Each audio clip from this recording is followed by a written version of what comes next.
Boa noite, irmãos. Graças e paz. Quem está animado aqui essa noite? Quem está feliz? Diga glória a Deus. Não vou pedir para falar com o irmão, porque o pastor Danilo já falou. Mas eu estou bastante alegre. Sempre que a gente se reúne para ouvir a palavra do Senhor, meu coração queima de expectativa e de alegria nele. Nunca venha por vir, nunca escute por escutar. Saiba que Deus sempre vai ter uma palavra direcionada para o seu coração. Amém? Tira só um pouquinho do agudo, Dinho. Abre tua Bíblia no livro de Hebreus, capítulo de número 4. Deus é bom.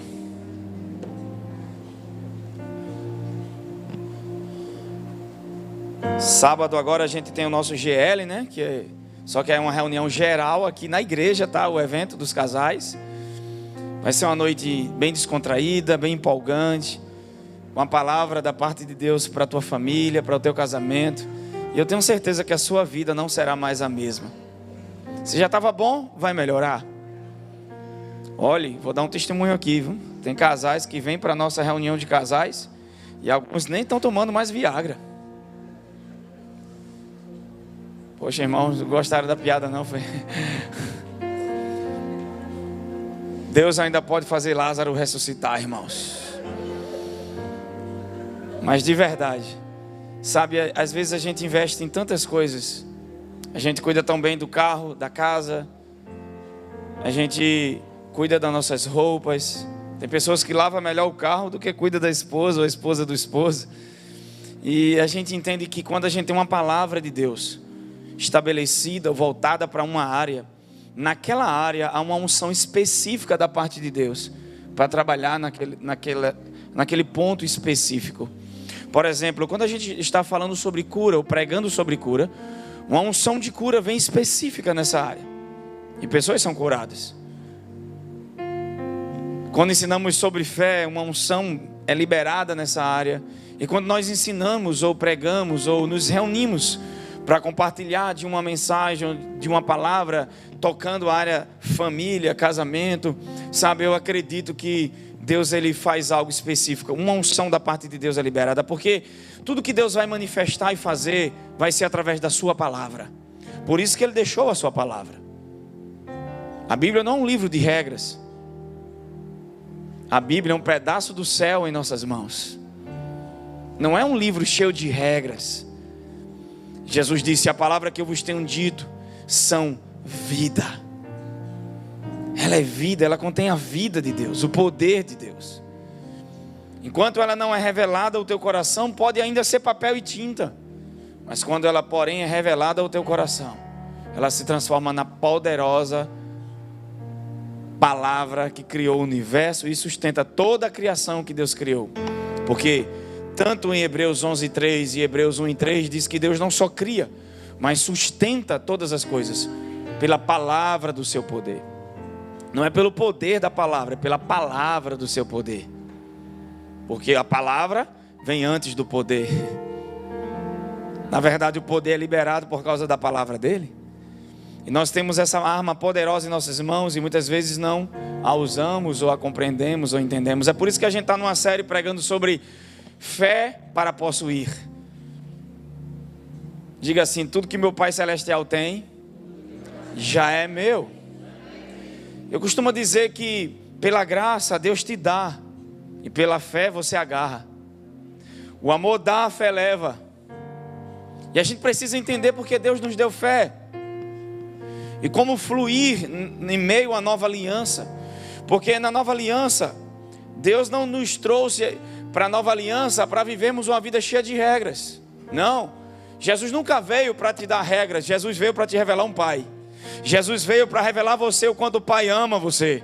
Jesus veio para te mostrar que agora você tem uma posição espiritual em Deus, que você tem uma herança, que você tem benefícios, e se os olhos do entendimento não se abrem, você não pode receber ou agarrar aquilo que lhe pertence. Quem pode levantar a mão direita para cima, o mais alto que puder, e dizer assim: eu sou filho de Deus, eu sou herdeiro de Deus, tudo que meu Pai tem é meu. Eu sou co-herdeiro com Cristo. Eu ocupo a posição que Jesus ocupa diante do Pai. Tudo que Jesus comprou, conquistou, pagou, agora é meu. E por que eu tenho que entender fé e aprender fé? Porque pela fé eu vou agarrar, manifestar, receber, possuir aquilo que me pertence. Porque Deus não quer só que você estime essas bênçãos. Deus não só quer que você, sabe, almeje elas. Deus quer que você venha adquiri-las, possuí-las, recebê-las. Porque o agrado de Deus está em ver você vivendo plenitude, vivendo tudo aquilo que Ele deixou disponível para você através da cruz do Calvário. Como pai, me alegro em ver minha filha podendo desfrutar daquilo que, como pai, eu posso fornecer ou atribuir para a vida dela. Hebreus capítulo de número 4, versículo 3, foi onde a gente parou.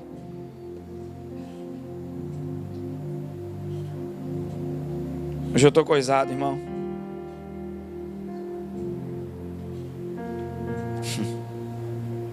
Aleluia. Aleluias. Vamos lá. Hebreus capítulo 4, versículo 3. Então jurei em minha ira, eles não entrarão no meu descanso. Porquanto somos nós, os que temos crido, que entramos no descanso. Aqui não é deitar em uma cama, sentar em uma cadeira, ou deitar em uma rede. É um posicionamento interno. É ser guiado e dirigido pelo Espírito. É uma atividade dirigida pelo Espírito Santo. Por mais que milhões de reais possam te dar alegria, mas quando você ouve a voz do Espírito e é guiado por ela, haverá um prazer e uma alegria maior. Nenhuma conquista na terra pode te dar o prazer e a alegria que só a voz do Espírito Santo pode dar. Só um aleluia, tá certo, irmão. Assim jurei na minha ira, jamais entrarão no meu descanso. Mas a promessa de Deus não era um descanso, a promessa de Deus era uma terra prometida. E por que Deus não fala da terra? Porque Deus não disse, eu jurei na minha ira que não vão entrar na minha terra. Ele fala, não entrarão no meu descanso. Porque a terra de Canaã não é uma figura do céu, como muitos acreditam. A terra de Canaã é uma figura de descanso, porque na terra houve batalhas, houveram batalhas, guerras, haviam gigantes, haviam adversidades. Então no céu não vai ter isso. É por isso que a terra de Canaã não é uma figura do céu, mas é uma figura de descanso. Porque haverão gigantes, batalhas, circunstâncias para tirar você desse lugar ou fazer com que você não entre lá. É um posicionamento interno. A promessa da terra prometida para Israel, para nós hoje, são os benefícios do que Jesus conquistou e comprou para nós. E um deles é o descanso. O maior nível de fé é descansar em Deus.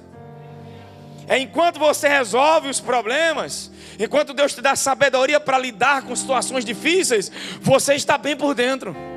Enquanto você está esperando por um milagre, você não está inquieto, apressado, angustiado, mas você sabe que você aprende a viver na dependência de Deus e aprende a viver um dia de cada vez, contente, feliz, não por causa dos problemas, mas porque você sabe quem está com você. Então é uma paz que guarda seu coração e sua mente diante de certas circunstâncias. Mas a questão aqui é, eles não conseguiram entrar na terra. A Bíblia diz que a promessa foi para mais de 2 milhões de pessoas. De 20 anos para cima só entrou Josué e Caleb. De 20 anos para baixo entrou uma geração que foi transformada. E o problema não era ver milagres. Às vezes alguém diz assim, sabe, se Deus usasse alguém e mandasse uma quantia para mim, se eu visse um morto ressuscitando, se eu visse um cego vendo, aquela geração, eles viram mar se abrir. Eles, quando tinham fome, não tinha padaria, Deus mandava pão do céu. Quando eles queriam carne, a Bíblia diz que Deus soprava um vento do sul, e esse vento do sul trazia codornizes, aves que não eram típicas daquela região, nem daquele ambiente, porque no deserto não tem água, não tem vegetação, não tem alimentação. Tudo que Deus precisava fazer é mudar o curso dos ventos e trazer provisão. Então o problema não está em Deus fazer. Cada milagre era Deus ensinando aquele povo a depender dele. É Deus removendo as crenças que foram estabelecidas no Egito. É Deus tirando da mentalidade deles algo que Deus nunca construiu, e ensinando-os a depender. Todo o trabalho do Espírito Santo em nossa vida é remover crenças, remover mentalidades, remover estruturas emocionais que nunca vieram da vontade de Deus, mas de traumas, de processos. Nós crescemos em um engano, em uma mentira, mas a verdade chegou. E tudo que Deus quer é transformar a sua mentalidade. Porque se sua mentalidade não é transformada, você é filho, você é herdeiro, tudo lhe pertence, mas você não vive como alguém que realmente entende o que lhe pertence. Você é filho, mas vive como escravo. Você é herdeiro, mas anda como servo. Você é príncipe, mas se vê como gafanhoto. Porque é assim que a geração se via. Eles olhavam para os gigantes e diziam para Moisés: nós não vamos possuir, nós não podemos chegar lá, porque os homens que habitam lá são grandes, e nós éramos aos seus olhos como gafanhotos. Mas a Bíblia nunca diz que houve conversa entre eles.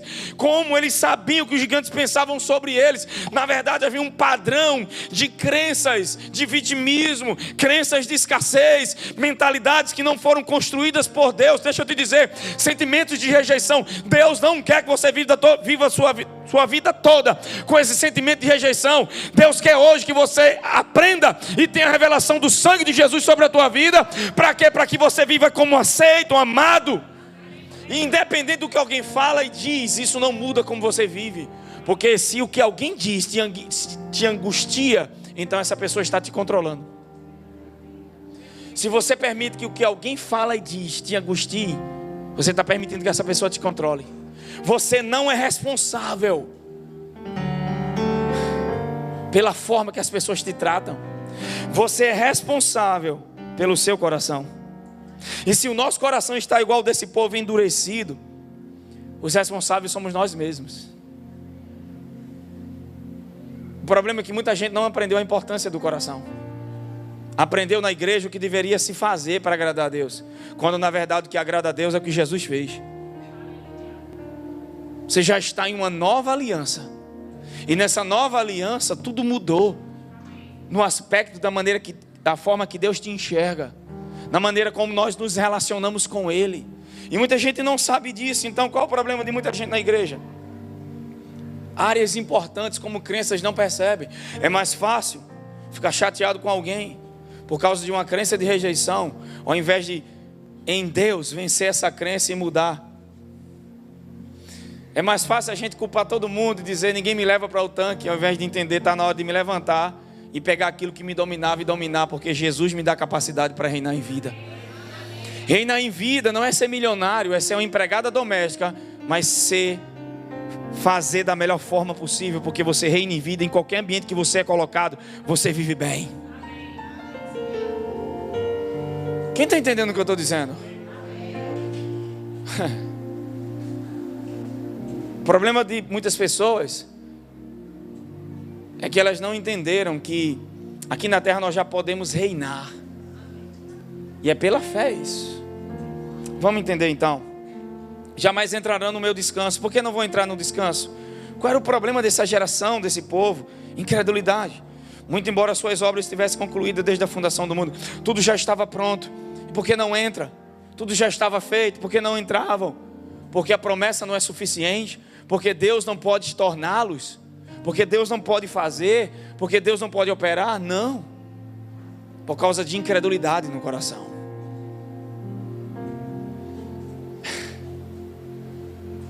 Eu escuto muitas pessoas. Eu sempre tenho orado por muita gente. Muitas pessoas estão sempre pedindo conselhos. Vamos para Deuteronômio capítulo 6, versículo 10. Vamos lá.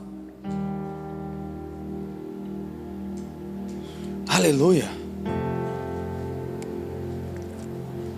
O motivo de não entrarem na terra de descanso, de entrarem no descanso, que é a terra prometida. Nossa terra prometida é o descanso de Deus. Um lugar onde tudo flui, o fluxo da graça de Deus opera. Tudo já está feito, está pronto, consumado, e eu pego da vida e da força do Espírito Santo. E nesse lugar onde eu estou tranquilo, aonde eu estou confiante em Deus, eu vou ter paz, sabedoria para lidar com situações que, se eu tiver com a mente agitada, eu não vou conseguir ter essa sabedoria. Amém? Vamos lá. Diga incredulidade. Diga de novo, incredulidade. Então, sua incredulidade mostrou que em seus corações eles acreditavam no que o inimigo estava dizendo, ao invés de acreditar no que Deus disse. O problema é que você acredita mais naquilo que o inimigo está fazendo do que naquilo que Deus disse. Porque a gente anda por fé, porque fé justifica Deus. Quando você não está andando por fé ou tem incredulidade no coração, você está justificando o diabo e não a Deus. Porque a fé é uma fé baseada na justiça. Porque quando eu creio em Deus, estou justificando Ele. Estou dizendo, Deus é fiel, Deus é justo, Deus é correto, Deus tem caráter. A fé justifica Deus e descredencia o diabo. Mas a incredulidade descredencia Deus e dá crença a alguém que é mentiroso. O problema de não entrar na terra é a incredulidade. Não é que o gigante é grande. O problema de um milagre acontecer não é que o milagre é impossível. Deus é o Deus do impossível. É as raízes de crenças, de incredulidade que tem no nosso coração. E essa incredulidade, claro, ela foi construída de forma humana, natural. Tem pais que são tão negativos que os filhos têm medo de tudo. Porque eles aprenderam em casa a serem negativos, sempre pensar o pior. Já viu aquela pessoa que qualquer assunto ela sempre pensa o pior? A mente dela, Pompeu, já foi trabalhada nisso. E leva tempo, sabe, irmãos, para essa mudança. Mas precisa se aplicar a palavra, porque senão vai ter essa mentalidade para sempre. Eu estou dentro de um reino com uma mente, com um pensamento totalmente contrário a esse reino. É por isso que o trabalho de Jesus com seus apóstolos e discípulos era, sabe, ensinar para eles em cada milagre. O próprio escritor de Hebreus, depois a gente vai ver isso em Hebreus 4, fala, em Hebreus 3, que eles viam os milagres de Deus, eles conheciam os milagres, mas não conheciam o coração do Pai. Quantas pessoas na igreja conhecem a cura, conhecem o poder, e aí você vê ele operando nos dons, profetizando, uau, fulano é espiritual. Ei, o nível de espiritualidade de alguém não é medido por manifestações do Espírito Santo, mas é medido por quanto ele anda em amor. O problema é que fizeram do amor algo fraco, mas é o amor que nos capacita a viver a autoridade do reino. O amor não é fraco. Um grande psicólogo chamado... o nome daquele... Augusto Cury. Ele era ateu. E ele se converteu estudando a vida de Jesus, que ele foi estudar todos os grandes homens inteligentes e que marcaram a história. Einstein, ele estudou a vida de outras personalidades, ele estudou Floyd, estudou vários homens. E ele disse que cada um tinha uma falha, uma fraqueza. Era bom numa área, mas porém rejeitou os filhos, não dava atenção aos filhos. Era bom numa área, mas tinha traumas. Quando ele foi estudar Jesus, ele disse, esse cara não tem como ser humano. Porque ele permite que Judas, chama Judas de amigo, sabendo que Judas ia lhe trair. As reações de Jesus diante da traição, a maneira como ele tenta restaurar o relacionamento com Judas, mesmo sabendo que Judas e Pedro falharia, mas ele estende um laço de relacionamento a ponto de restaurar essas pessoas, mesmo sendo quedas que que nenhum ser humano poderia perdoar ou trazer para perto. Jesus traria. Jesus chama Judas de amigo, irmão, e não era falsidade, era a maneira como ele enxergava ele. O problema é que Judas não se enxergou da forma que Jesus o enxergou. E esse psicólogo, estudioso da mente, estudando a vida de Jesus, se converteu, porque ele disse, nele não tem, ele não tem um lado negro, ele não tem falha, ele não tem brecha. Diga, Jesus é o nosso modelo de humanidade perfeita. Você sabia que Jesus não veio para te fazer um marido melhor, uma esposa melhor, um pai melhor, um filho melhor? Jesus veio para te fazer semelhante a Ele. Os espelhos que o mundo oferece para mim e para você são padrões humanos e terrenos. O espelho que Deus oferece de transformação é Cristo Jesus. É por isso que a boa obra do Evangelho não é dar esmola ao pobre, não é cantar num coral. A boa obra do Evangelho é ser como Jesus, porque se você for como Jesus, aonde você chegar, haverá manifestação do poder, haverá manifestação de amor, haverá transformação genuína. As pessoas vão dizer, uau, o que é que você é? Você é evangélico, você é isso, você é aquilo. Você diz, ei, eu não sou religioso, É porque eu bebi de uma água que ela transborda do meu coração, e aonde ela passa, da água que eu lhe der, dentro de você vai se fazer um rio que jorra para a vida eterna, não fica em você, transborda para o outro. Isso é evangelho, irmão. É muito mais do que uma sensação ou uma emoção, é muito mais do que uma manifestação. Então Deus quer que você amadureça, porque até a operação dos dons, até a operação dos dons espirituais, vão ser em níveis mais elevados. Porque tem pessoas que, se começar a operar em dons em níveis mais elevados, vão ficar soberbos e se perderem. Aí ele diz: os dons são importantes, porém siga o caminho do amor. Porque quando você anda em amor, você vai entender que todos os dons que eu te dei não foi para te promover, foi para beneficiar o meu povo. Quando você anda em amor, vai equilibrar a maneira que você serve. Porque não serve para si próprio, mas você, até as habilidades que você tem, as pessoas vão até admirar, mas você não pega vantagem para si mesmo, não pega vanglória para si mesmo. Por quê? Porque se os dons não estiverem governados pelo ID, só vão revelar você e não o reino. Mas quando é equilibrado pelo amor de Deus, o que é que vai acontecer? Eles vão manifestar-se, eles vão se manifestar para manifestar Jesus e não para mim mesmo. E eles vão andar em equilíbrio. E o que é interessante, Paulo não ensinou isso em nenhuma outra carta. A carta que Paulo ensina foi para uma igreja carnal. Por que Paulo está falando das manifestações para uma igreja carnal? Por que não para as outras? Porque quando você amadurecer e entender quem você é no Espírito, isso não vão ser manifestações mais na sua vida, vão ser parte de você. Quando Paulo ensina para carnal, é porque é assunto para beber. Meu Deus do céu, não vou nem entrar em liderança aqui hoje, vamos embora, irmão.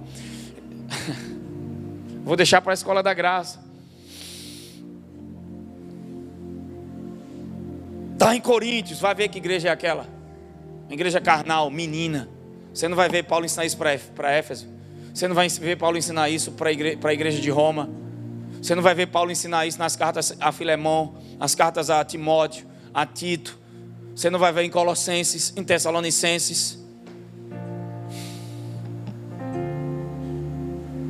em Filipenses.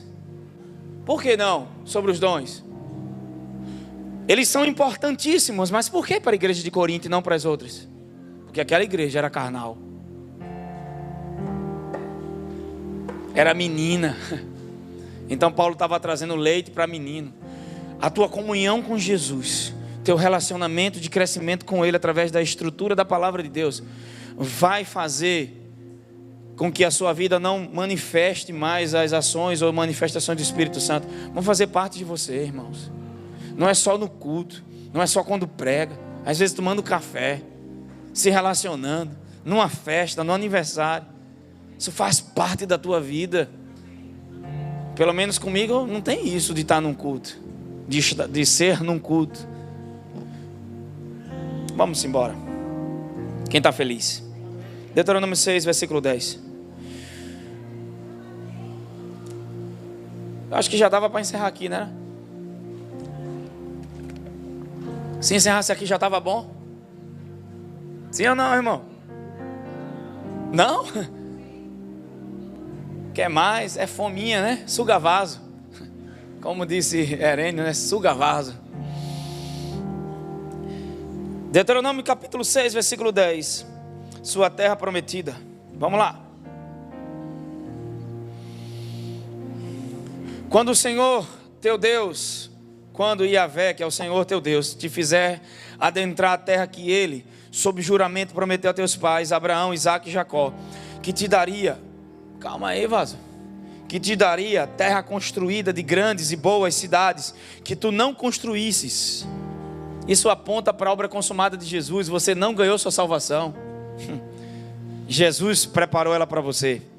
Com casas repletas de tudo o que há de melhor. Meu Deus, você percebe que quando se trata da vontade de Deus para o seu povo, para os seus filhos, nunca é aquém, nunca é meia boca, nunca é algo raquítico, pequeno. Eu não sei porque essa mentalidade de escassez entra na igreja. Essa teologia, irmão, eu sou contra o abuso do ensino da teologia da prosperidade, o ensino errado. Aonde você tem que dar casa, vender carro para poder prosperar. Você está entendendo o que eu estou dizendo? Comprar areia de Israel, comprar água benzida não sei de onde, e abençoado é você. Uma vez que você é alcançado pela graça de Deus, você vai entender que após ser alcançado pela graça, entender o favor imerecido de Deus, lugar não te define, amém? Tua escolaridade não te define, quanto você ganha não te define, porque agora o que define você é a cruz de Jesus Cristo. Então o ambiente que eu nasci não vai determinar que faculdade eu vou fazer, mas as crenças sobre aquilo que Ele fez vai me levar onde eu vou chegar. Ninguém nunca viverá acima das suas crenças. Deus não quer fazer milagres, Deus quer mudar as crenças erradas, porque milagre não é nada para Deus. O problema é tirar a incredulidade da tua mente e do teu coração.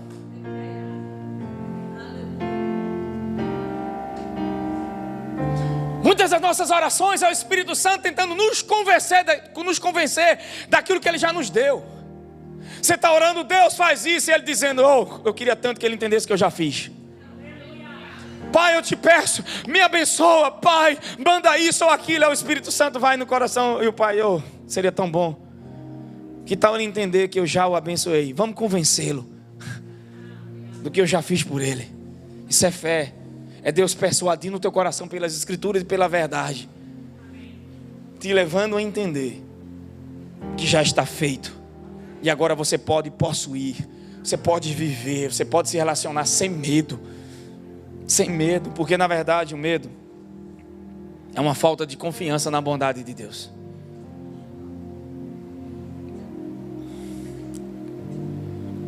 Quando Jeremias fala em Jeremias 3:3, que é o telefone do crente, que eu aprendi, é Jeremias 33:3, né? Se tem algum número, quando eu me converti, os irmãos diziam, quer ligar para Deus? Jeremias 33:3. Clama a mim e anunciar-te-ei coisas grandes, coisas pequenas, medíocres, coisas grandes e firmes que tu não sabes. Sempre quando se trata daquilo que Deus vai fazer, operar ou nos dar, é grande e é maior do que você imagina e pensa. Pega no ombro de alguém e diga o que Deus tem preparado para você. Não são coisas medíocres, não são coisas pequenas. Diga, está na hora de Deus mudar a estrutura mental. Está na hora de Deus tirar essas crenças de escassez, essas crenças que estão te limitando tua visão. Deus não, diga para Ele, Deus não quer você olhando para a tenda. Deus não quer você olhando para um lugar de limitação. Deus quer você olhando para as estrelas do céu. Deus quer você contando aquilo que não se conta. Deus quer você olhando para aquilo que não tem fim. Por quê? Porque eu quero te levar, o meu padrão é na terra como é no céu, não no céu como é na terra. Tua mente é terrena, mas o meu padrão é celestial. Então olha para as estrelas. Eu tiro você de um lugar que é humano, que é limitado e que é terreno, para enxergar como o céu pensa, como o céu vê. Aquilo que você não pode contar, eu conto, eu ainda dei nome a cada uma. Os astrônomos, os astrólogos, eles descobriram que há bilhões, trilhões, quadrilhões e incontáveis estrelas. Existem estrelas maiores do que planetas. E Deus chama uma, a Bíblia diz que Deus chama cada uma pelo seu nome. E até nas estrelas Ele escreveu sobre a redenção.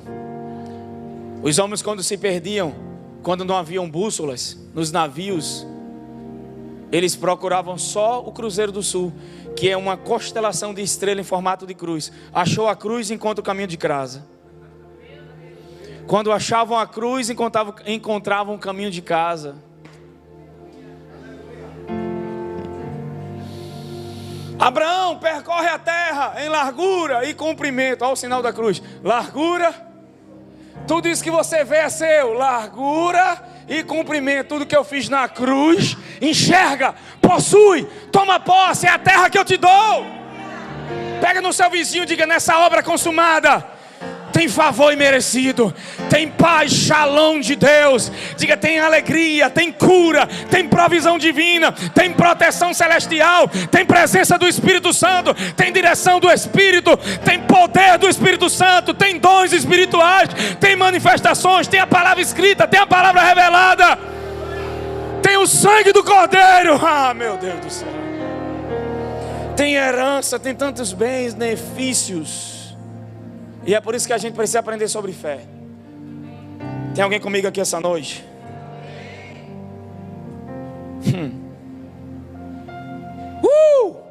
Pega o dedo de profeta, olha para alguém que está do seu lado e diga assim para essa pessoa: meu amado irmão, Deus está reconstruindo áreas de sua vida onde sua força falhou. Diga: onde sua força falhou, Deus vai reconstruir essas áreas na sua vida, onde você não teve êxito, onde você não conseguiu resultados, onde você não conseguiu sucesso, porque sua força não foi suficiente, mas a graça é a força que é suficiente. O favor de Deus vai entrar em áreas que você não foi bom, e você vai ver, meu irmão. Por que nessas áreas? Porque nas que a gente é bom, a gente não quer a ajuda do Senhor.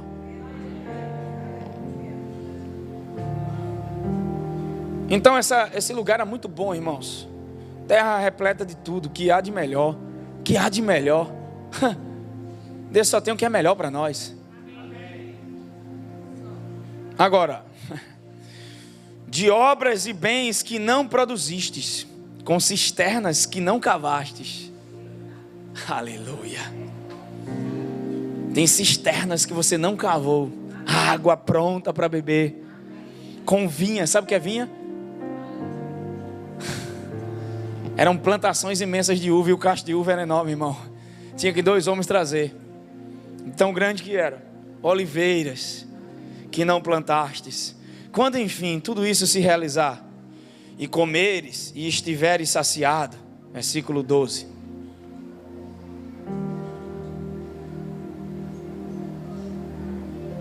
Fica atento, pois a tua própria pessoa não te esqueces do que te fez sair da terra do Egito, da casa de escravidão. Isso é forte demais. Diga assim: minha terra prometida hoje. Diga: é uma terra de descanso, repleta dos benefícios e das bênçãos de Deus para a minha vida. Amém? Tem vários salmos, tem vários textos que apontam para esses benefícios. E a gente, é uma terra que a gente não tem como ganhar, a gente recebe. Aleluia, diga: Jesus já comprou tudo para mim. Lucas capítulo 15, versículo 7. A gente hoje está sobre a nova aliança. A gente precisa entender como a mentalidade da nova aliança no reino de Deus funciona.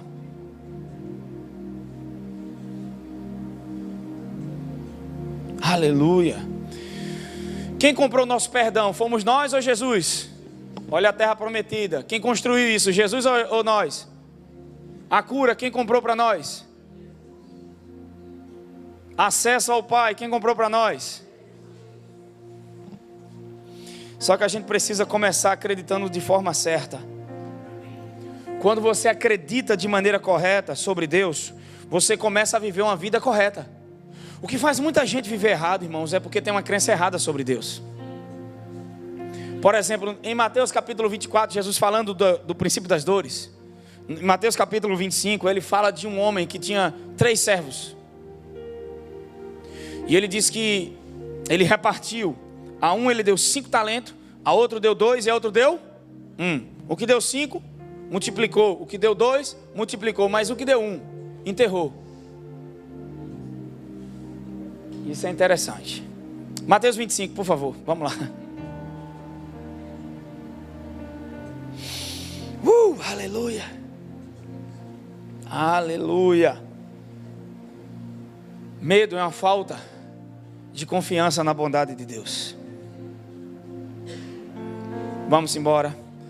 Mateus capítulo 25, parábola dos talentos.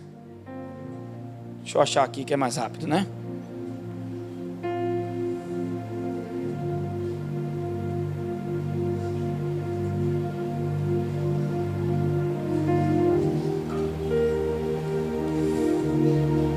Quem ama a palavra de Deus aqui? Quem ama a palavra de Deus aqui? Não perguntei quem ama a sogra, irmão. Perguntei quem ama a palavra. Quem ama a sogra aqui? Levanta a mão para eu ver. Quem ama? Isso é um genro, viu? Isso é um genro daqueles, irmã. A senhora, acho que todo dia ela levanta a mão para o céu e faz: obrigado, Senhor Jesus. Não é um genro, é um filho.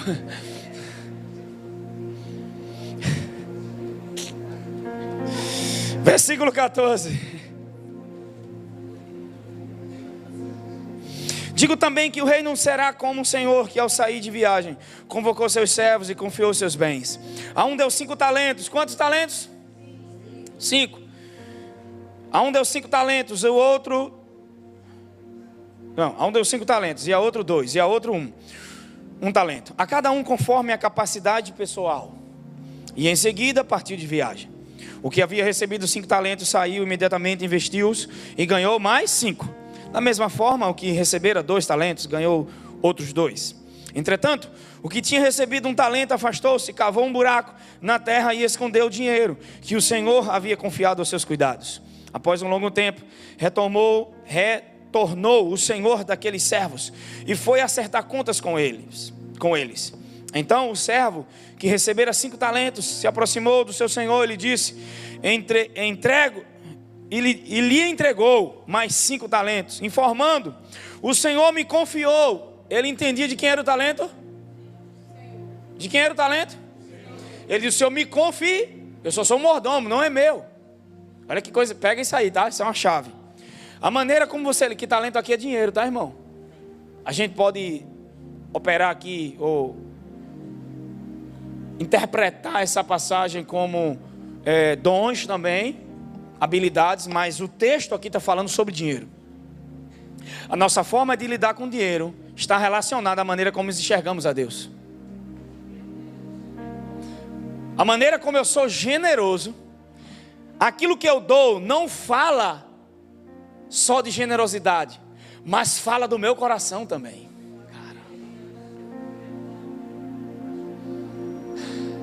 Pode também revelar a cegueira ou o entendimento. É muito profundo isso. Porque há muita gente fazendo coisas de maneira cega, sem entender por que estão fazendo, ou com a crença errada.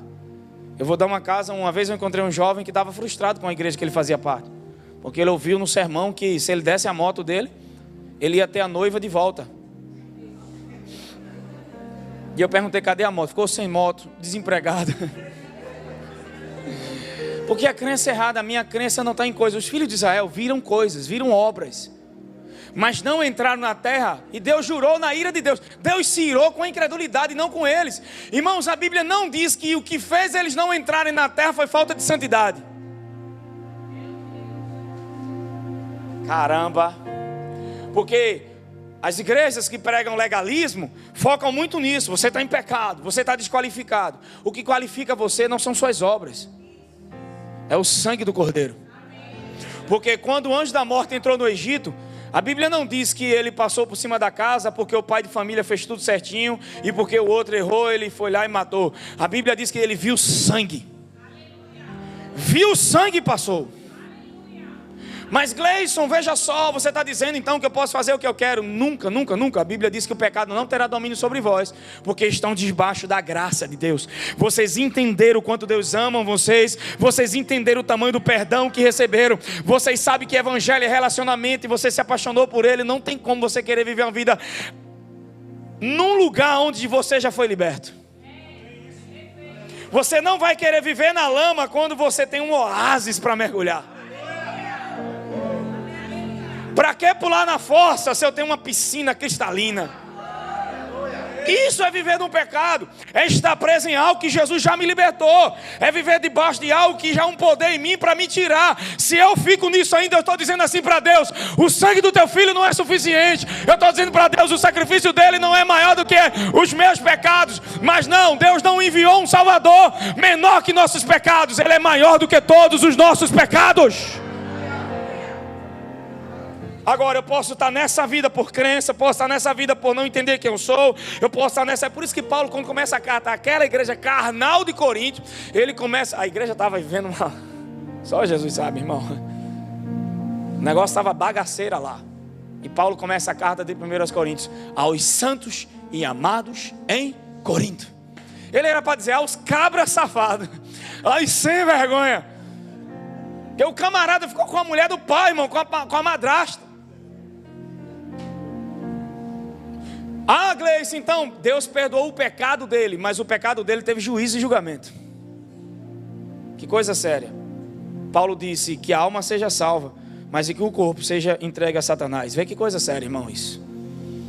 Então, a gente tem que entender o seguinte: pecado tem consequências. Amém? Só que as pessoas não vão parar de pecar por causa das consequências. Elas vão parar de pecar quando entenderem o que Jesus fez. Quando elas entenderem que não tem mais correntes. Quando elas entenderem que há uma força em mim para viver acima disso. E também, todos nós, mesmo nascendo de novo, vamos pecar. Porque a gente intitula pecado grande, pecado pequeno.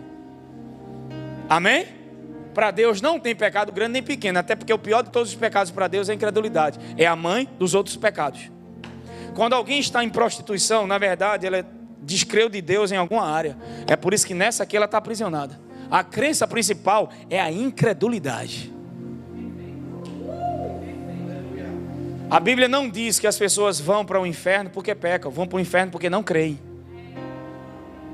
Quem não crê já está condenado. João capítulo 3, versículo 18. Vê como é sério a questão da crença. Então a gente sabe que o problema do pecado foi resolvido para Deus. Você pecou, errou, Deus olha para você como um filho, te aceita e te puxa. E por que Deus quer que você tenha essa mentalidade? Porque a maioria das pessoas, por terem uma mentalidade legalista, quando pecam e erram, se afastam da igreja, se afastam de Deus. E aí é onde está o problema. Porque eu em mim mesmo não tenho força para vencer, eu tenho nele. E é por isso que Deus quer que você vá para Ele e saiba que Ele te ama, para você não fugir dele. Deus não está irado com você, porque você pecou e falhou. Deus é louco por você, quer que você venha para Ele, para te ajudar a sair disso. Tem alguém comigo aqui hoje? Então Deus não te vê em pecado, Ele te vê em Cristo. Você se identifica na carne. Isso é fé também. Está na hora de se identificar ou se ver da maneira que Deus te vê. Se eu me vejo na carne ou em uma obra minha, eu estou descrendo daquilo que Jesus fez. Isso é incredulidade também. E orar baseado nisso é uma oração de incredulidade. Me identifico com o meu comportamento e não com aquilo que Jesus fez. Paulo fala em Romanos 8 que nós não estamos na carne. Deus não nos enxerga segundo a carne. Deus nos enxerga segundo a realidade que Ele fez em Cristo, que é no Espírito. Deus, quando olha para mim, não vê Gleice, vê Jesus. Igual a Isaac, quando olhava para Jacó, vestido do irmão mais velho, que era Esaú, ele não via Jacó, ele via Esaú. Da mesma forma, isso é uma tipologia do que aconteceu na nova aliança. Deus me vê em Cristo. O lugar que eu fui colocado é perfeito. E quanto mais eu tiver consciência desse lugar que eu fui colocado de justiça, de aceitação, de perdão, é desse lugar que eu vivo. Eu caminho a partir da vitória. Eu não oro para ter vitória, eu oro já da vitória. Eu não luto para ter vitória, eu luto da vitória. Eu venço o pecado a partir da vitória. Só que os filhos de Israel não deixaram de entrar na terra porque pecaram. Pecaram, eles pecaram, né? Porque incredulidade é pecado. Por falta de santidade. Não foi falta de santidade, foi incredulidade. Quem está entendendo isso? Olha para alguém e diga: se você nasceu de novo, Deus te vê justificado em Cristo. Deus te vê perdoado. Deus te vê aceito. Deus te vê amado. Deus te vê em Jesus. Está na hora de você se ver assim. Para de fugir de Deus e entenda que seu pai não quer te pegar. Seu pai quer te amar. Agora o amor, que a gente entende que é amor, não é aceitar tudo. Eu amo minha filha Júlia e quero que ela cresça. O amor me puxa para viver certo. Se eu tenho uma crença errada sobre Deus, Deus quer me pegar, Deus quer me matar, Deus quer me ferir, sabe? Deus quer esfolar. Uma vez eu vi um cara num vídeo no TikTok. Deus é o único que mata e não vai preso. Vê que mensagem, irmão. Deus mata e não vai preso. Seja sincero. Quando é que eu sei a pessoa perfeita de Deus? Olhando para Jesus. E quando eu olho para Jesus, Jesus matou alguém? Feriu alguém? Destruiu alguém? Não, para isso se manifestou o Filho de Deus, 1 de João 5. Para desfazer as obras do? É o contrário. E aí Atos 10, 38 diz: como Deus ungiu a Jesus de Nazaré, o qual andou por toda parte fazendo bem e curando a todos os oprimidos do diabo, porque Deus era com? Ele curou quem? Os oprimidos do? O diabo colocava opressão e quem curava? Ei, deixa eu te dizer, Deus não tem um anjo do inferno que ajuda ele a botar a doença no povo e... Não existe. Luz e trevas não se misturam. Deus não é causador de doenças e de problemas. O mundo é decaído por causa do pecado. Satanás teve acesso à humanidade. Amém. Deus está no controle. Já expliquei isso, nem vou explicar isso de novo. Vai ver minhas outras mensagens. E diga-se de passagem, são muito boas. As mensagens dessa igreja, irmão, são muito boas. Os pastores que pregam aqui são muito bons. Eu soube que domingo o pastor Pompeu veio com um foguete nas costas. O pessoal quase abriu a porta, até aviãozinho ele fez. Mas ele fazia assim, eu não fazia, Dinho, nas antigas. Eu não vou nem dizer o nome da igreja que ele fazia parte, deixa quieto. Nada contra e nada... Aí eu começo a brincar, irmão, me perdi todo. Tá vendo você? Perdi a unção, tô brincando. Então vamos lá. Crer correto é a primeira base. Porque a maioria dos ensinamentos ensinam que Deus quer te pegar, quer te matar. A gente é totalmente contra o pecado, porque Jesus morreu. Olha o que Jesus passou por causa dele, para nos levar a viver uma vida vitoriosa sobre ele. Mas quando eu peco, eu tenho que entender que o sangue de Jesus é perfeito, e a oferta que Deus ofereceu por mim é maior do que meus erros. Primeiro, eu não peco mais porque eu tenho prazer. Eu nasci de novo, eu tenho uma nova natureza em mim. A gente vai ter uma série sobre identidade, vai ser muito boa. E eu vou te mostrar que o que Deus mudou é que eu antes tinha pecado como estado, natureza, hamartia. Só que eu morri, Deus nem me libertou do pecado, eu morri para Ele. Romanos capítulo 6, por favor, põe na tela, vai, eu vou esfregar essa cara do diabo hoje. Pregador quando está irado, irmã, a irmãzinha riu ali. Romanos capítulo 6, versículo 1. Capítulo 6, verso 1. Então, qual seria a conclusão? Porque o capítulo 5, Paulo começa a dizer: aonde abundou o pecado, superabundou a... As pessoas entendem entendimento errado. Então eu vou pecar para que a graça abunde? Não, o que é que ele está dizendo? Que aonde Adão caiu, o que Deus fez é maior. Que a queda, a consequência da queda não é maior do que a consequência da restauração. Pega no ombro de alguém e diga: não tem comparação o que Adão fez com o que Cristo fez. Pega no ombro dele e diga: por causa de Adão você se tornou pecador. Por causa de Adão as doenças vieram sobre a tua vida. Por causa de Adão você foi separado do Pai. Por causa de Adão você tem complexo de inferioridade. Por causa de Adão você tem senso de rejeição. Por causa de Adão você ficou no lugar, sabe, no império das trevas. Mas por causa de Cristo eu fui perdoado. Por causa de Cristo eu fui aceito. Por causa de Cristo eu fui transportado do império das trevas para o reino da luz. Em Adão a morte reinou. Em Cristo quem reina é eu e você, meu irmão. Não tem comparação, os benefícios da redenção é maior. Porque muita gente não entra, porque não entendeu o que Jesus fez. E é por isso que tem que ter um pregador pregando. Tá bom. Então, qual seria a conclusão? Vamos pecar mais, porque a graça vai vir porque eu peco, é assim? Não, olha o que Paulo diz. Devemos continuar pecando a fim de que a graça seja avuçada, superabundada e cresça. Versículo 2. De forma, como isso é possível? Paulo está dizendo, nós que morremos para o pecado. Pega no ombro de alguém e diga: Deus não te libertou do pecado, querido. Deus te fez morrer para Ele. Diga: para de se ver no pecado, para de se ver nas crenças passadas. Está na hora de se ver como Deus te vê. E como é que Deus te vê? Não como vítima, mas como mais que vencedor. Como é que Deus te vê? Não como um fracassado, mas como vitorioso. Como é que Deus te vê? Não como um derrotado, mas como, sabe, perdoado, amado, curado, justificado. Agora, por que eu não me vejo assim? Porque eu não sei quem Deus é. Eu não sei o que Ele fez. O que eu escuto na igreja, eu nem vou conferir nas escrituras. O que o pastor diz, eu vou lá e sigo. Não, você tem que conferir, eu estou pregando. Vocês têm que ver se a base que eu dou é bíblica ou não. Porque aqui não tem esse negócio de massa de manobra. Manipular pessoas para fazer o que eu quero. Meu prazer é que você aprenda o evangelho.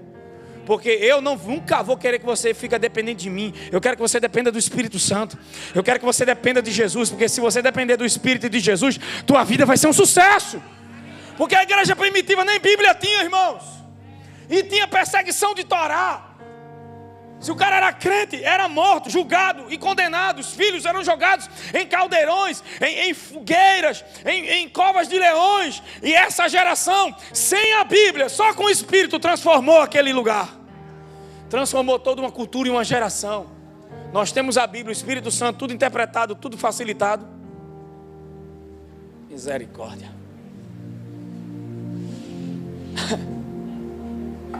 Tem alguma coisa errada. Nos venderam o peixe errado.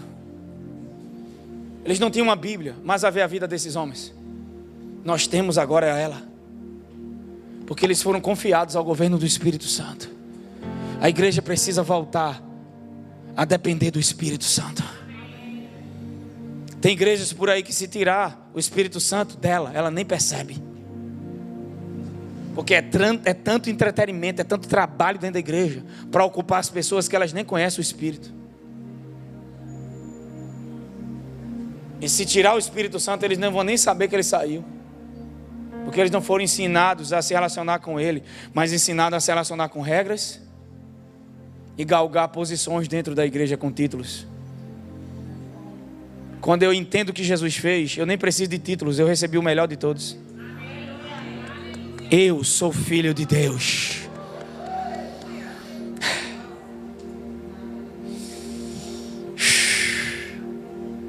De forma alguma, nós que fomos libertos ou morremos?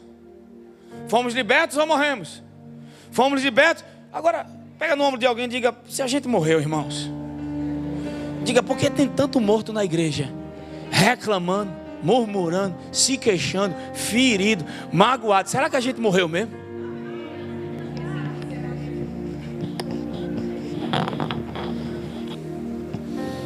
Quanto mais eu me vejo em Jesus e olho para Ele, mais eu vou estar consciente da minha verdadeira realidade, e eu vou viver a partir dela. E o que é que vai acontecer? Eu vou entender que eu morri. Eu vou me ver da forma que Deus me vê. Eu não vou me identificar com a carne, eu vou errar, eu vou falhar. Todos nós aqui, eu tenho uma notícia boa, todo mundo aqui vai errar e pecar, amém? Mas nós não pecamos mais por prazer. E eu posso vencer a carne, porque eu não sou carne, eu sou espírito. Paulo disse: como é que a gente tira o osso de um cachorro? Mostrando a ele o filé. Pecado é roer osso, graça é comer filé. A igreja de Corinto estava em pecado. Paulo disse: vocês estão roendo osso, eu quero mostrar quem vocês são. Olha o filé de Jesus aqui. Porque o filho pródigo, quando voltou para casa, ele disse: na casa do meu pai até os criados vivem bem. Olha a crença correta. Pega o nome de alguém que está do seu lado e diga: lá fora parece ser bom. Diga: é no Pai que a fartura de pão, é no Pai que a gente vive bem, é no Pai que a gente fica seguro, é com o Pai que a gente vive a vida plena. Irmão, você pode ter milhares e milhares de reais e de dólares, mas você nunca será pleno por aquilo que tem ou faz. Você é pleno por causa do seu lugar de origem. Então Ele não me liberta do pecado, Ele me fez morrer para o pecado. Como isso é possível? Desejar viver sob o jugo. Diga para o seu vizinho: viver sob pecado é estar sob jugo. Versículo 3.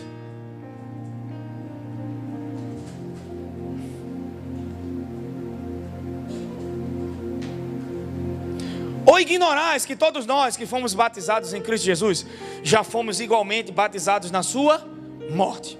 4. Portanto, fomos sepultados com Ele na morte por meio do batismo, com o propósito de que, assim como Cristo foi ressuscitado dos mortos mediante a glória do Pai, também nós vivamos uma nova vida. Irmãos, isso é espiritualmente falando. Agora temos uma nova vida e temos que viver através dela. Quem está entendendo isso? Romanos 7, versículo 6, por favor. Então, Deus não me libertou do pecado, Ele me fez morrer para o pecado. Só que da lei Deus me libertou. Versículo 6. Mas agora fomos libertos do pecado ou da lei? Da lei. Que lei é essa? Lei mosaica, que trabalhava no comportamento humano, na carne humana, que o homem tinha que agradar a Deus através de suas obras, mas era impossível, porque ninguém conseguia guardar 613 mandamentos e ser fiel aos 613.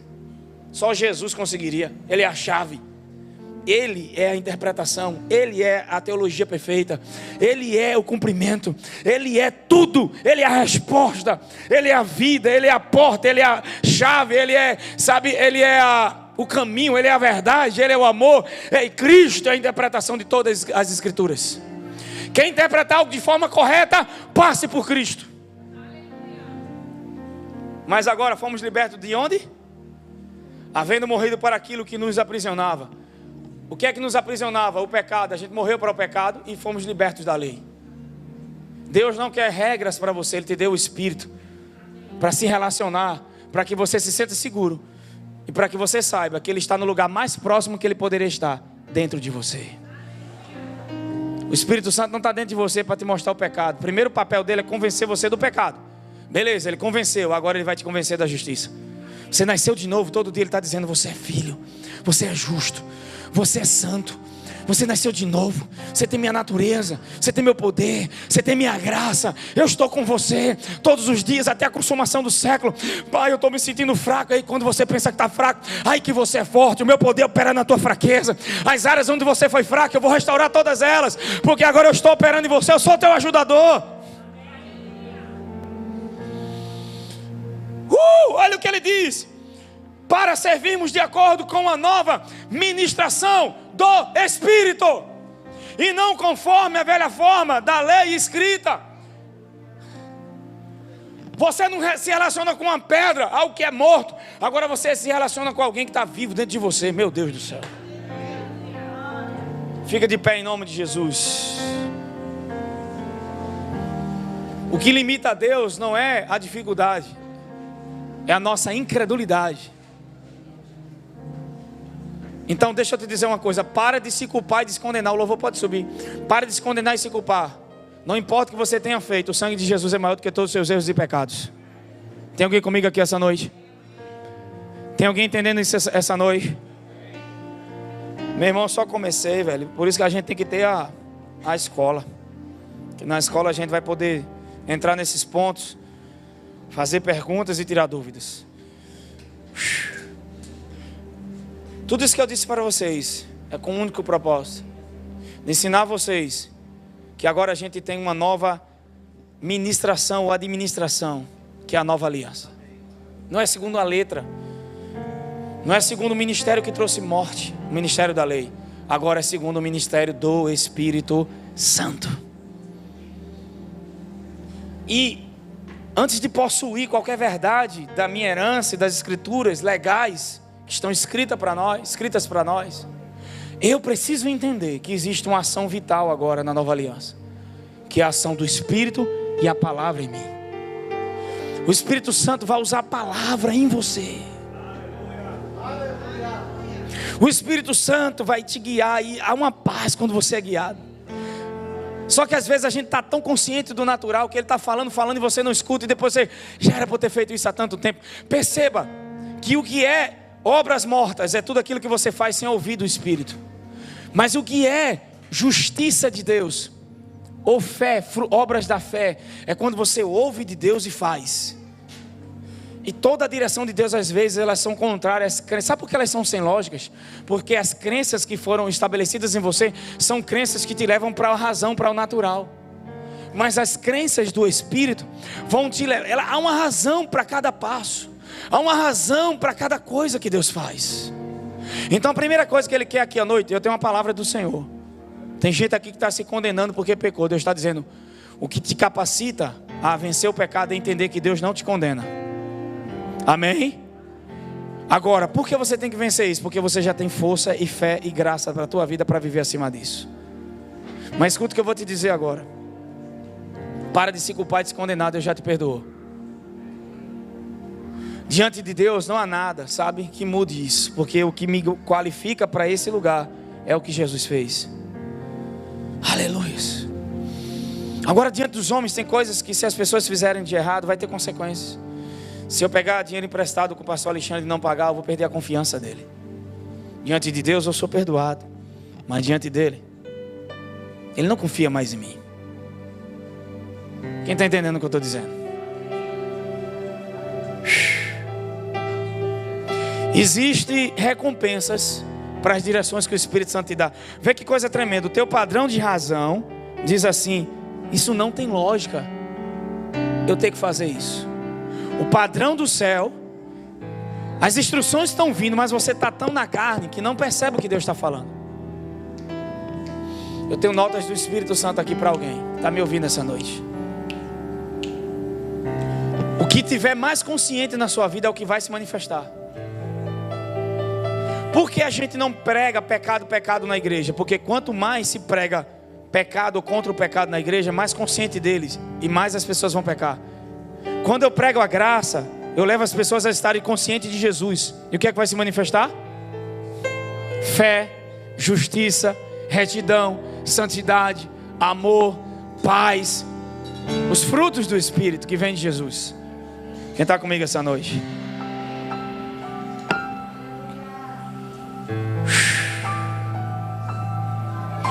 O papel do Espírito Santo essa noite é nos convencer. O único esforço que a gente tem que ter é para entrar no descanso. Descansar e deixar Deus fazer. Trabalhar a partir do repouso. A gente não pode reagir com nossas próprias forças em tudo que acontece. Fecha seus olhos. A gente vai cantar essa canção.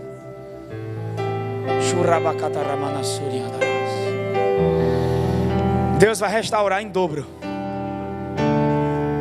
áreas que foram roubadas da tua vida.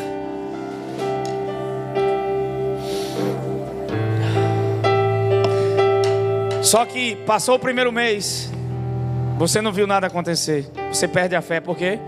Porque aquilo que você está mais consciente continua exposto à palavra, continua ouvindo a palavra, continua ouvindo e meditando, ouvindo e meditando, ouvindo e meditando, ouvindo e meditando, ouvindo e meditando. Por quê? Porque não é no seu tempo. Porque eu vim meditar para que Deus possa fazer? Não, Deus já fez. Para que a minha mente precisa ser renovada, para que o estado de descanso no meu coração, de crença, de fé em Deus possa fluir, para que eu possa ficar bem enquanto a coisa se manifesta. E você nem vai se preocupar mais com o tempo. Mas isso veio muito forte ao meu coração. Primeiro mês passou, segundo passou, terceiro mês, e agora? Haverá uma restauração em dobro para tudo que foi tirado. Tudo que o inimigo roubou seu, o Deus vai restaurar em dobro. Eu nem falei de Mateus 25, deu nem tempo.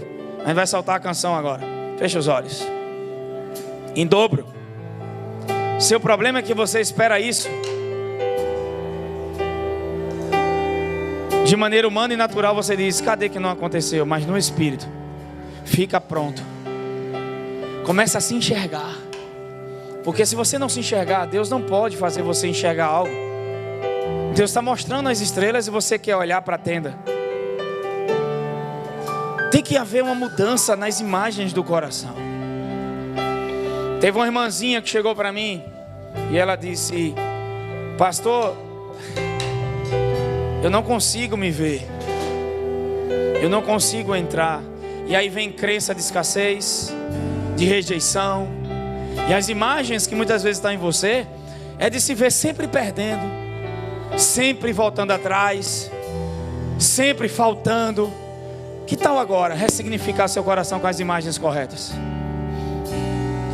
Que tal você se ver vivendo aquele sonho? Que tal você voltar a sonhar? Que tal você estabelecer novas imagens de relacionamento no teu casamento, no teu trabalho, na tua empresa?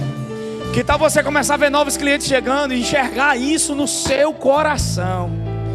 A terra, ei Josué, todo lugar que pisar a planta do pé, vou ter um dado, é aí onde nós estamos pregando. Abraão, tudo que você está vendo é seu. O que é que Deus está dizendo para nós hoje, irmãos? Já está tudo feito em Jesus, mas você precisa pisar, você precisa entrar. E como é que eu entro? Com o coração. Como é que eu agarro? Pela fé. E como é que eu faço isso? Primeiro ponto, aquilo que eu medito, aquilo que eu falo, e as imagens do meu coração precisam estar ajustadas. Quais são as imagens que estão em você? De retrocesso ou de reviravolta? Quais são as imagens que estão em você? Doente ou curado? Rejeitado ou aceito? Pobre, miserável ou prosperando? Essa imagem vai determinar. Feche os olhos e pode soltar a canção.